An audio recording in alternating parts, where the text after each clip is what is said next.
Today's episode is sponsored by Nicole Burgess, Empowerment Mentor.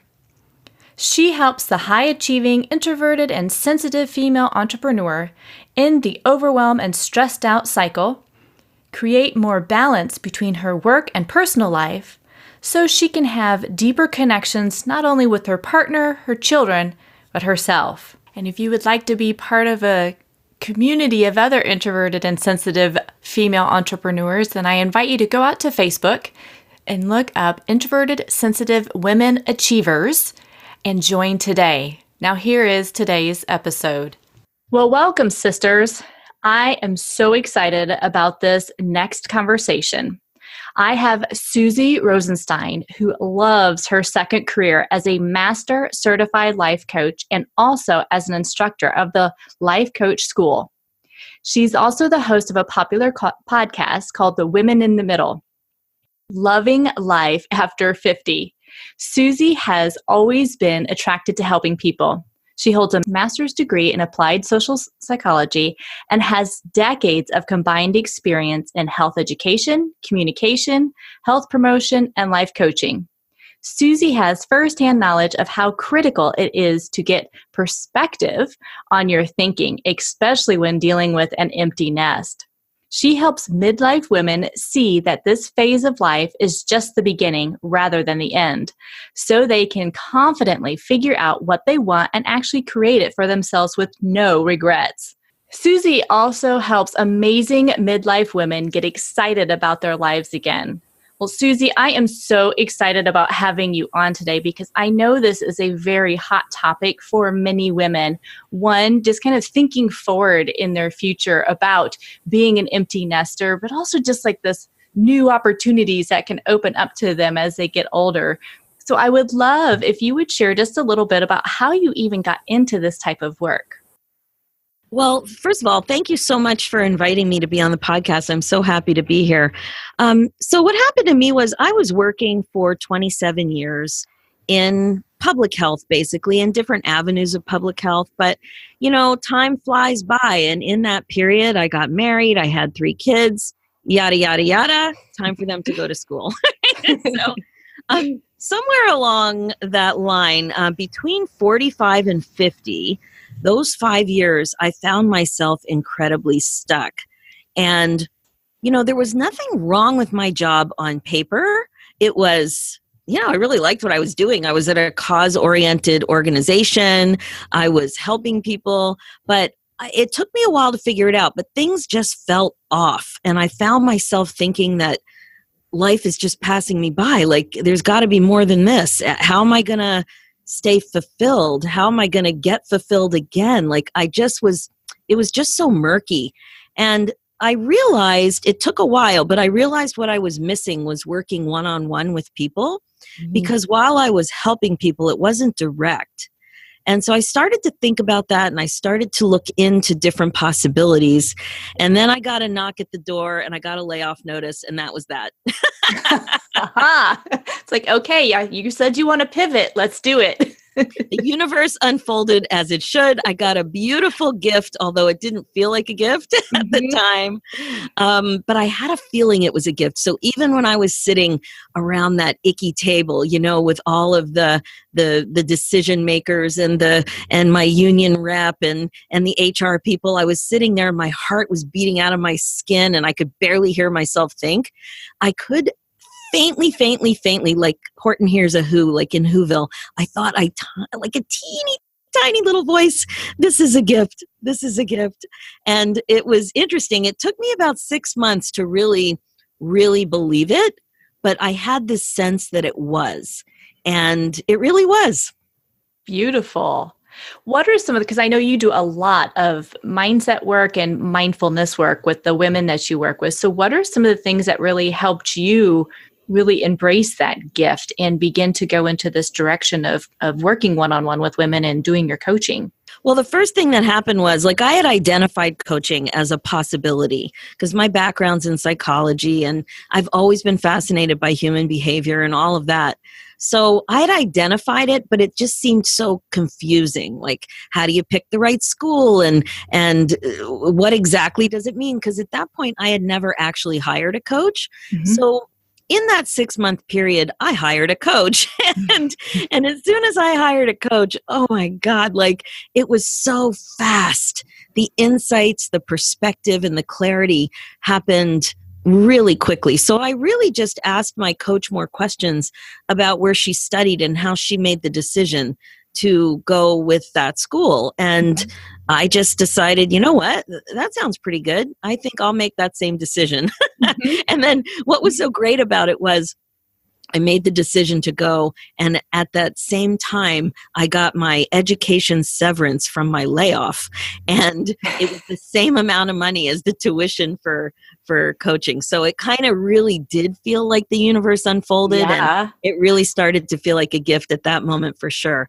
And that was really when I started to learn the skills of determining the difference between like what happens in the world that you have no control over, what's a fact, what's black and white, and how that's different than a sentence in your mind, how that's really different from what you make it mean, and what thoughts you have about things happening. And that figuring that out really changed everything, because once you can identify that there are thoughts, which are just sentences in your mind, and oh my goodness, they are subjective. Yes, they are. Once you figure that out, it's like, oh, okay, I get it. So basically, I'm punching myself in the face, which is what my instructor calls it. And, so when you realize that you have more power than you think to manage your mind, you really see what's possible. And then when you understand how your thoughts create your feelings, and your feelings drive everything that you do and all your behavior, it all becomes pretty clear.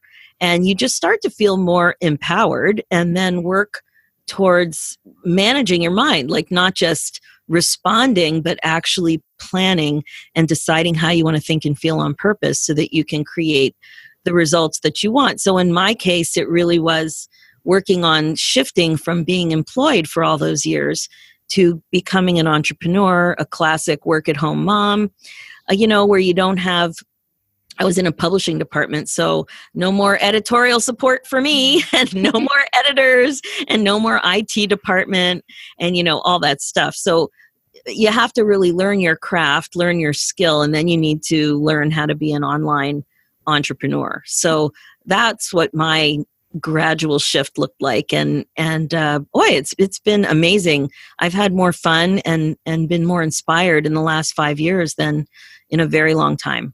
That is incredible and an awesome story. I love the journey. So I want to kind of back up just a little bit, because part of why I wanted to have you on today is really talk to all my mompreneurs out there, and all just the moms that I know tune into this as well. And I know some of them, they're preparing for their teen kids to launch, or they've already got some teenagers that have launched but like to continue to come back and visit on those college days or those college breaks and stuff. I'd like for you to, I guess, share maybe some tips or some things that you've learned through your journey with your 3 kiddos, how to help them manage going from having a house full of kids to being a true empty nester. Like what are some of the things that you noticed when you went through that journey, and for the work that you do with some of the women, of how to help them kind of support themselves in that shift? Yeah, it's such a good question. And, there's really a few different parts to it. When kids are getting ready to leave and you're getting ready to help them leave, there's a lot of fear going on. And the fear really comes out into 2 categories. One is the fear related to loss. And the other area of fear, this is in my experience and my client's experience, the other area of fear is kind of related to panic. So I'll start there, and then we'll get more preventative after we just kind of give the lay of the land a little bit. Mm-hmm. So the fear related to loss is really about focusing on being left, right? So the kid is thinking about leaving. The parent or the mom is thinking about being left. And it's very different. And I remember this so clearly when I left when I was 18. I remember thinking it was actually the happiest day of my life. And I actually had that thought. And I remember my mom, took me and then when she was getting ready to leave to go back home, she looked at me and I could tell like she was starting to tear up. Mm-hmm. And I remember actually thinking, what is your problem? This is the happiest day of my life. Oh my God, so cruel. And she told me that she actually I'm the oldest of 5 girls. So she told me she had to like pull off to the side of the road and she had a little boohoo on the way home, which I totally understand now. But then as a fresh 18-year-old, I could not understand it. Now, one of the main reasons I was looking forward to leaving is because we had some family craziness, sadness, trauma. Like we had some things happening, which we don't need to go into now. But I was really thinking, wow, I can just get out there and just focus on myself for a while. Mm-hmm. So very different perspective. And the reason that's so important is just to be aware that what your kid is focusing on right now, it maybe is not the happiest day of their life, but they have their own fears and excitement about independence and about establishing themselves, proving themselves. Lots of fear about if they're an imposter and if they're going to be do as well as they did in high school, and Mm-hmm. all the extracurriculars they're going to be involved in. They're very concerned about social stuff. So I've got 3 sons that I've taken through this process now, and right now I actually am an empty nester completely. Well, I have one in grad school who comes and goes because his work is out of 2 cities, this city and another city. Mm-hmm. I've got one that's graduating and he'll be moving home in a couple of months. And then I have another one who is in second year. I'm in Canada, so we say second year. I know sophomore year in the States. And he's coming home for a co-op internship. So next year, like in a couple of months, I'm going to have kids around again. And I work at home. And I'm like, we'll get to those issues in a second. Yeah, so that's a different transition. Yeah. Yeah, definitely. So in terms of this one, and just understanding the perspective that your kid is thinking about leaving and you're thinking about being left, the main thing to really look at based on what I was talking about before, which at the life coach school where I was trained, we call it the thought model, is to differentiate the difference between the fact, which is a date that the kid is moving, or the school that the kid is going to, something like that, black and white, 10 people in a room would all agree on what is happening. And then the difference between that, which is neutral, and what I'm making that mean, which is a subjective thought. And so when I think about loss and what I'm losing and who I am and what it's going to be like and what kind of a relationship I'll have with my young adult, all those things, those thoughts are what create my feelings. And if I am feeling sad or feeling that sense of loss, that is because of what I'm thinking. It's not about the kid leaving. It's not about having a different number of kids at home. It's all about what I'm making that mean. And the reason that's empowering is because it's subjective. Yes. And that's what you're talking about is it's the perception shift. And it can be just a tiny tweak when you recognize that thought. It's like, oh, that's it. That's all I'm making it to mean. And when you can do that, everything begins to open up in a very different way. So I love that distinction. Thank you. Oh, yeah. And it the overarching thought is things will never be the same. And then what is really behind that one is that things will be worse, right? They'll be lost. Things will be worse. And it's kind of like that layoff notice. Things will never be the same, but it's quite possible that they'll be different or perhaps even better. That different doesn't have to mean negative. Right.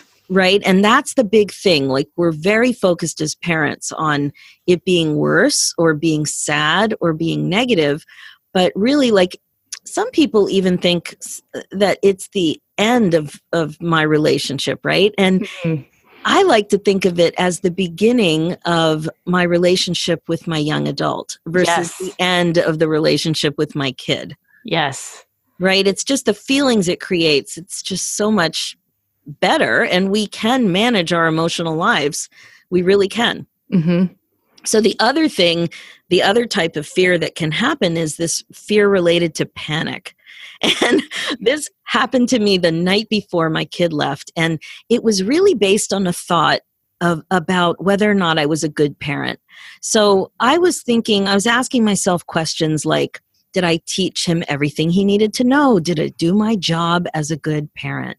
Am I a good parent? And the thing is that when we ask ourselves questions, the answer to the question is the actual thought.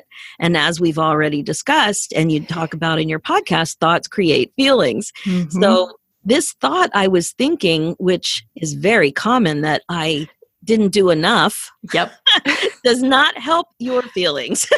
Right. Because then the next question is, or the next, stinky poisonous thought is something like, okay, I didn't do a good enough job. Therefore, next thought, something bad is going to happen. Next thought, my kid is going to die. Yep. Right.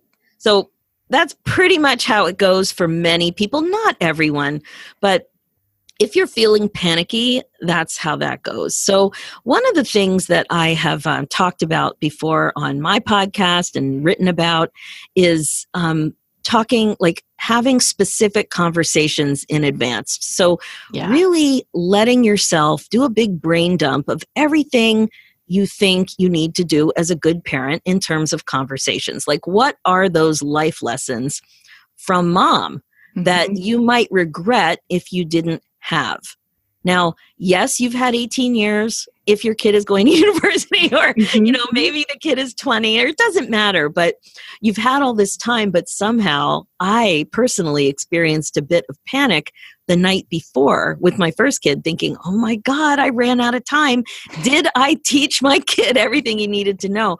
And so what I recommend is, even if it's the night before, even if it's on the drive to school, which happened with my second kid, you'd think I would have gotten better, but you can still have conversations. And then, of course, these conversations can go on with your young adults who are coming and going for years. Yes. But the idea really is to plan the conversations that you want to have and then have them. And I can give you a couple of examples of that. Just have them. It's kind of like, just write down all the stuff in your head and then you feel better about most things, right? Right. Okay, so these are in no particular order, and I will not go through all of them, but I came up with about 20 of them, and my kids had to listen to this. So okay, so one of them has to do with cooking. So, I said, it's kind of comical. You had 18 years to deal with this, but all of a sudden I'm like, oh my God, do they know how to make things other than eggs? I don't know. And it's not that critical if they're living in a residence, but the first time they have an apartment, and it's no big deal. You can still go and talk to them about cooking, but you may want to think about that a little bit.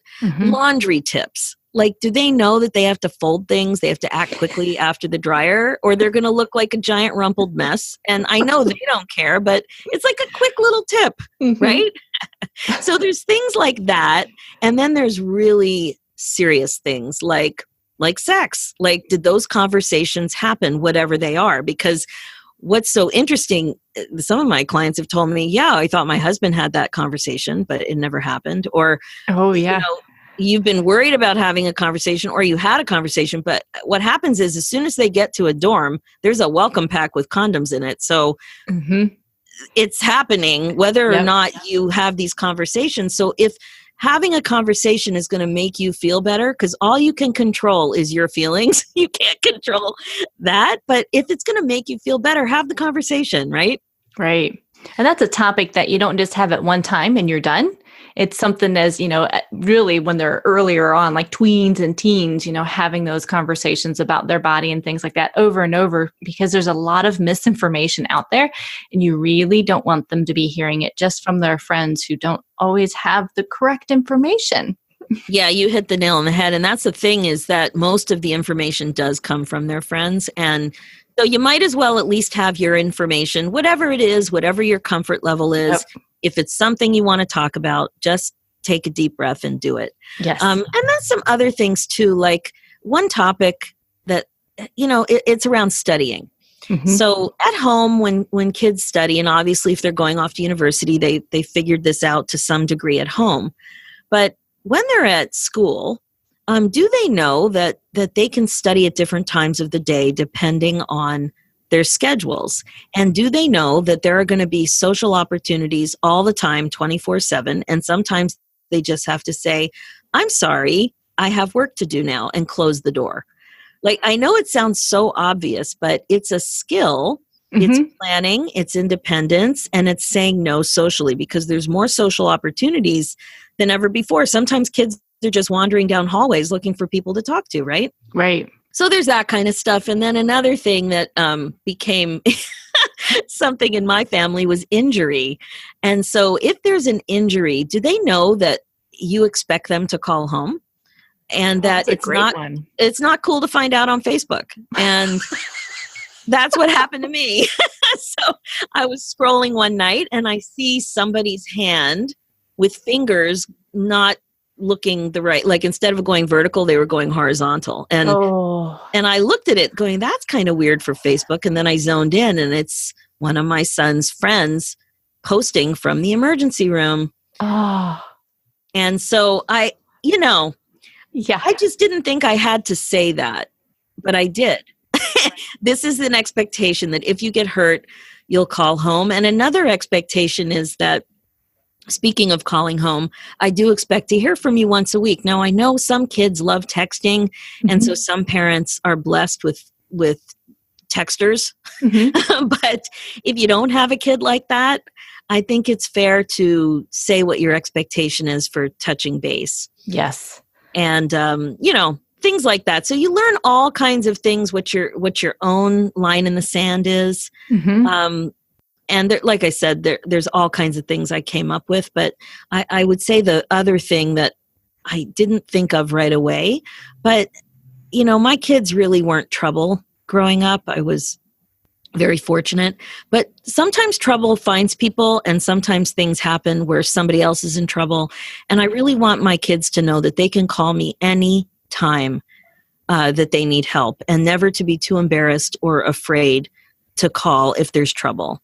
And you know what I mean? Yeah. And I was going to add to that, like sometimes having just a key word that can be used, whether it's through voicemail or through text or something like that. It's like, okay, I know I need to call. Or if they are calling you and they say, hey, such and such. And it's like, okay, when, I can come to school, or I can come do that, or you create a plan around that. So yeah, even though these things to the questions to ask or things that are coming up for parents, I love that they may seem very common sense and very simple, yet it is saying it out loud to your child, to your teen, to your young adult, because that's totally it. It's saying it out loud. Yeah. And another one is, I just called the category stupidity. And, there's such a fine line between hilarity and stupidity, like something being absolutely hysterical and then somebody's in the hospital. Yeah. So it's really just reminding kids about that. And then the other one that can never be ignored is drinking and driving. And I wasn't worried that my kids were going to be the ones drinking and driving, although of course we talked a lot about that, but not trusting other people's judgment if they've had something to drink and they think it's okay to drive. Like, it's just, you want to trust your friends, but when it comes to your own safety, you can't. Well, whether it's drinking or marijuana or any other substance that will get you under the influence, get you out of your typical state, that is something to question. Like you're saying, it's like, and you're not getting behind the wheel or in the car with somebody who has been under that influence. So yeah, absolutely. Again, it's just having the conversations, because these aren't conversations that come up all the time. Right. The thing about kids leaving home is then they start developing a life that you don't know much about. And so they have friends that you don't know the kids, you don't know the parents, you don't have the cell numbers. They've got experiences that you're not aware of. There's a campus life that you're not aware of. So you really have to practice trust, and there's a lot of unknown. So I don't think it hurts to have more conversations. Just keep talking. You can't get into trouble by just keep talking. And sometimes I even say, I know that you think I'm crazy, but I have to ask you this. Yeah. I know you've heard this before, but I really want to talk to you about this again. And I get it all out. The other thing to remember too, right, that research shows that a person doesn't actually have their full brain, meaning the full frontal part of their brain, until their mid-20s. So true. So as parents, you have your full brain and you remember these things because they're a higher priority for you, but your young adult does not remember all that stuff, and they have other activities going on, and they may be taking calculated risks to do other things. So they forgot that conversation that mom has had with them. So it doesn't hurt, like you're saying, to go back and kind of follow up, like, how are you doing with this? Or remember, I know we had this conversation. We did? When? It's like you have it again with them, that it cannot hurt to keep that dialogue open. Oh my gosh, I'm so glad you brought that up about brain development. And that is something I've mentioned to them. Now, I don't think they fully appreciate it, but it's really great. But the thing I keep learning is that things we think are totally dialed in and under control, they still don't know it the way we know it. So Correct. Even if you take budgeting. Yeah. So we had a situation where, my husband was watching the accounts, and he noticed that they had spent way more than he thought they knew on food outside of their meal plans. So he just mentioned it to them. Like, I just, because the food outside their meal plan was on their dime. And we just said, just wanted you to know that you spent this much money. And did you know? Like, is this something you did intentionally or not? And 2 of my 3 kids were shocked. They all did the same kind of thing. And they were absolutely floored. So we kind of thought that they would be managing their budgets with more attention to detail. And and they really, really weren't. So it really is a transition. Yeah. Empty nest is a transition. And it really, like, I'm always reminding my kids that they're not really independent. It feels like independence, but until they're paying for everything 100%, they're really not independent. So while they're not independent, there are more questions. We're going to keep talking, and there's more learning to be done.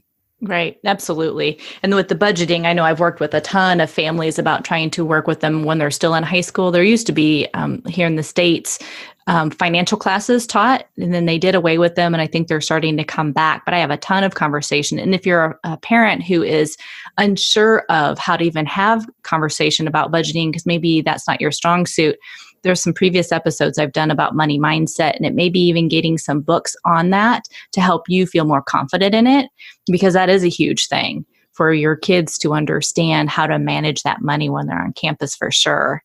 So good. And I remember my first day on campus, my purse was stolen, and all my extra cash was gone. The very first day I had to go to the police, and they found my purse and ID, but all the cash was gone. Yeah. Oh, that stinks, man. Your first day is like, welcome to campus. Welcome to young adulthood. Oh my God. It was really scary. But I guess this really just comes back to that first point about thoughts creating feelings. And all that we can do is manage our own emotional well-being. We can't control our children. We can't. Yeah. So you really have to think, you asked about transitioning into all the coming and going, like when the kids start coming and going, like I've got kids coming this month. We have a February break instead of a March break. And so, again, it's the same advice. It's just decide about the emotional experience you want to have on purpose. So you want to think about it in the long run of what emotional experience you want to have as an empty nester, and also the emotional experience you want to have with the relationship with your young adult who comes and goes and has quasi-independence. And, just really think about it. And then you have to think accordingly. You must think on purpose, because it's going to be very easy to get into those old habits of the way you were thinking for most of your life with your kid. Right. Yeah. And I think that's key right there. Like what you're saying is like, okay, they're coming and going, but what do I want to create? Even if they are still coming and going to the house, like, what do I want this next chapter of my life to look like? How do I want my marriage to look like? What do I want my work life to look like? What do I just want my hobbies to look like? And really beginning to envision that, and even do some visualization, because with visualization, we put in emotion to that, like what you're saying, that helps really cement that in the mind, so that you're not bringing all that past stuff forward. You're creating something new. There's a new opportunity, new way of being. if you allow that to happen. So I love it opens up just a different opportunity versus I've got to manage every little detail of my children's life. It's like, no, I've got a young adult. We can have conversations. Absolutely. And you can still have some rules. Like there do need to be ground rules. Oh my gosh, about the kitchen and about the kitchen has lots of rules that need to be had because when they come home, they are not used to a nicer kitchen. That's for sure. Yeah. And I've just noticed that sometimes they think that all of a sudden that there's roommates, right? But you're not roommates and you've got different standards and you're allowed to have rules. You're allowed to have expectations, all that stuff you can negotiate with your kid. But the thing that you have full control over is your emotional well-being. Not maybe full, of course, it takes work, but right. you can really think about how you want to be, how you want to feel, and you can create that. And then in terms of thinking forward as an empty nester, I like to think of it as regret-proofing your life. So the framework I work with my clients on is regret-proofing in 3 major areas. The first one is regret-proofing your relationship with yourself. And so it touches on self-care and it touches on hobbies and passions and the kind of life that you want. So this is where, like, if you wanted to lose weight or if you wanted to exercise or yoga or have a meditation practice or travel or focus on hobbies, all that kind of stuff, you get to decide on purpose what you want to do, and you get to train your mind to allow yourself to think about it in ways that were different when you had less time and you had so many other priorities in front of what you wanted. So it's I still catch myself thinking, I get an idea or I get an offer and I'm like, oh, I can't do that. It's too complicated. I'm like, wait a minute. I can do that. The only thing I have to do is get a pet sitter. It's really okay. So that's regret-proofing yourself. The other area is regret-proofing your relationships. And so I'm talking about your relationship with your kid, which we've talked about today, your relationship with your significant others, your partner, also your friendships, because now friendships have to be much more intentional. You're not running into your kids' parents at high school and social events and things like that. You have to be much more intentional, but you have more wiggle room, right? And also think about the relationship you want with your community and what's important to you where you live. And then the third area is regret-proofing your relationship with your career or the formal professional contribution that you've decided to make, either from a volunteer perspective or, as an entrepreneur or in your job, and to really think about what you want and are you aligned with where you're going now that your perspective and you're transitioning into a new phase of life. So regret-proofing your life can easily become more of a priority now than maybe it was over the last 15, 20 years when you were very busy in a chaotic blur of family life. I love that. Yeah, it's the wheel of life, basically going through and looking at all of that and saying, okay, what do I want to do and where am I going with this? And it's fun stuff to explore. And yes, fear can totally bubble up. But like what you've been talking about and what, I talk about on the podcast so much is when you take that time to reflect and go within, there's a lot of that chatter that you can slow down. And it's like, what am I here to do? And what do I want to do now?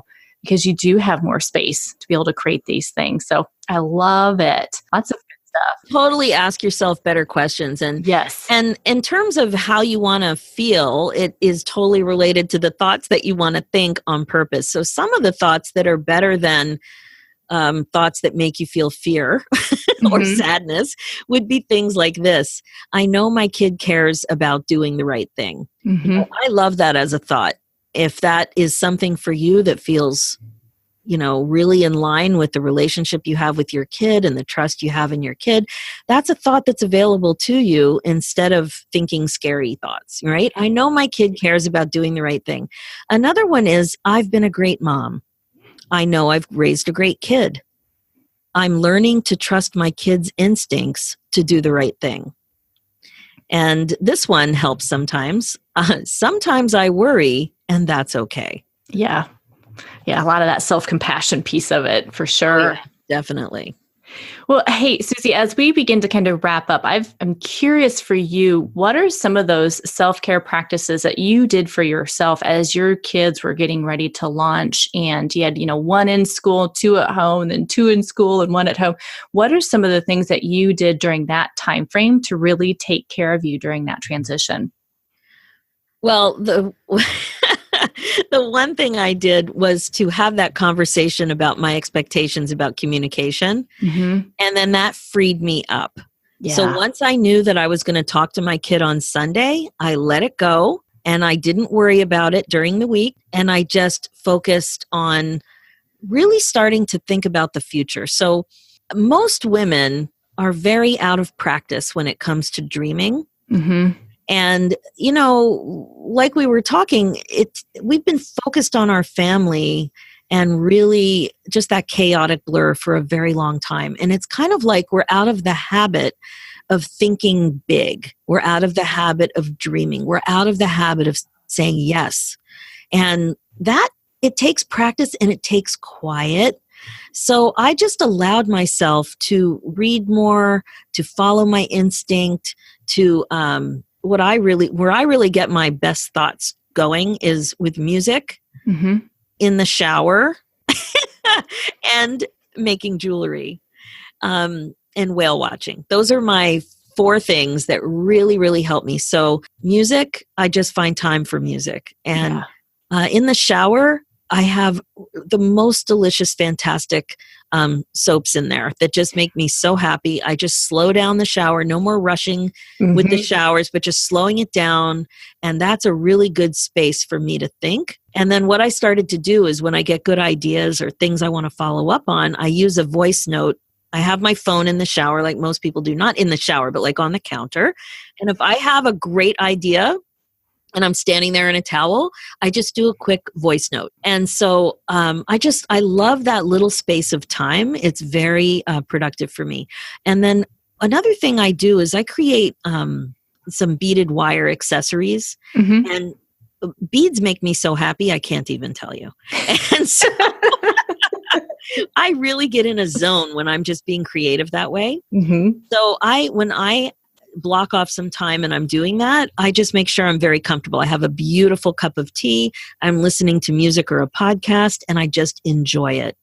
So that's what I do. And then whale watching, it seems like it's something out of left field, but it's one of my, it probably is it's my most amazing thing. I love it. I'm super inspired by it. So even though I don't get to do it often, I try to do it at least once a year. And I'll go out of my way to book a vacation where I can include it or it's not that far and I'll drive 2 hours to make it happen. I just really, really include it. So I was at a retreat in California recently and I just said, well, let me just see where I can go whale watching. Is it possible to make it happen? So I went a day early and I was able to make it happen. So these are things that I wasn't thinking about with the same degree of intensity before I was an empty nester, because I've just been able to slow things down enough. I mean, I'm busier than I've ever been, but I'm able to clear the deck to think about, what do I need to give my brain a little bit of love. I love it. And whale watching, I've never personally done it. I've seen pictures and stuff, but it's like a magical moment when they come up and surface. Yeah. It's a passion. I've been doing it for probably over 30 years now. And I love photography too. And I love nature. So it's like a massive combination of everything I love. And I would highly recommend it. Put that on the bucket list for sure. And I know many of my listeners, they're also highly sensitive people. And so that's one of the things, being in nature really is a energy restorer. So that's something to definitely put on the list. That's awesome. Well, ladies, just to give you a heads up as well, Susie has a free little giveaway on her website called the 10 Simple Ways to Bust Out of Your Midlife Funk. And I'm going to have a link in the show notes. And her website is SUZYROSEN STEIN.com. And then I'll have it where it says /midlife funk. I'll have that link out there for you.